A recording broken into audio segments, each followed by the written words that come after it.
in this environment of the pandemic, it's actually very different to move production.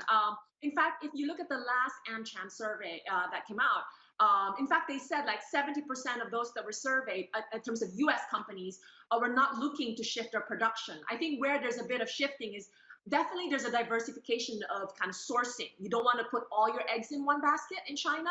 So definitely from a risk mitigation standpoint, that will continue.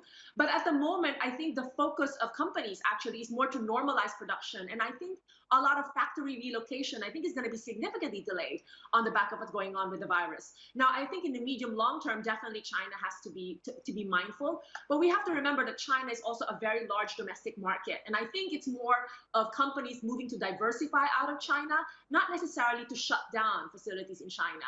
The only exceptions that we need to watch are obviously things that are very technology IP sensitive, to the extent that there's a lot of concern about this US-China tensions.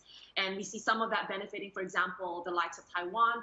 And in the medium long term, again, maybe not immediately, but in the medium long term, I think strategic industry, certainly things like medical health care, I think this whole virus exposed the fact that we're so reliant on China for PPE and supply chain around medical equipment. And I think there's going to be a big rethink, once the dust settles on this virus.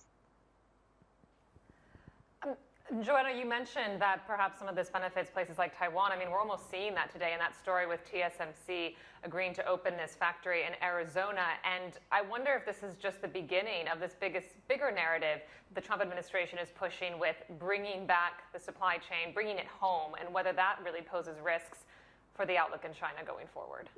To me, I think the investment in Arizona does not represent a risk that TSMC is pulling back out of China. I mean, clearly, China is still a very, very important market. In a way, I think the strategy of Taiwan semiconductors and maybe Korean semiconductors to kind of mitigate the balance of geopolitical risk on both sides is to, I think, build two parallel supply chains. Sort of one catering to the China market and one catering to kind of more strategic industries in the US, defense, et cetera, and build one in the US.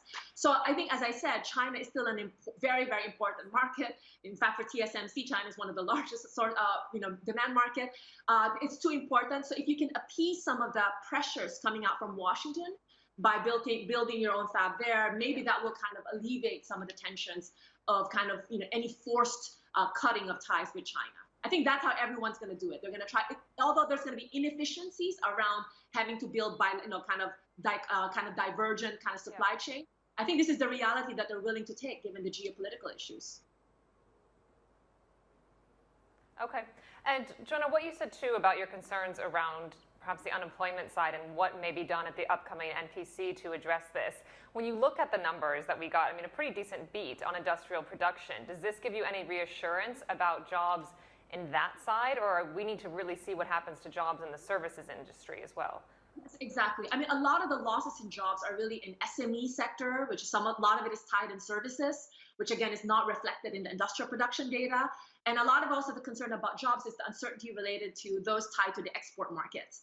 So no, I don't think I take enough kind of comfort. And remember, some of the production, industrial production, some of them are also very automated. So to me, I think if you really want to preserve confidence in jobs, and I think there's been some concern that maybe social safety nets are not adequate. And again, this is such a large economic shock. So maybe this is something policymakers need to address. I mean, we're going to get some investment stimulus for sure. Not just new infrastructure, which they've already talked about, but maybe even some old infrastructure. But I think something on the consumer kind of job retention, job support, unemployment insurance support is something that I think we could also hope to get from the NPC meeting.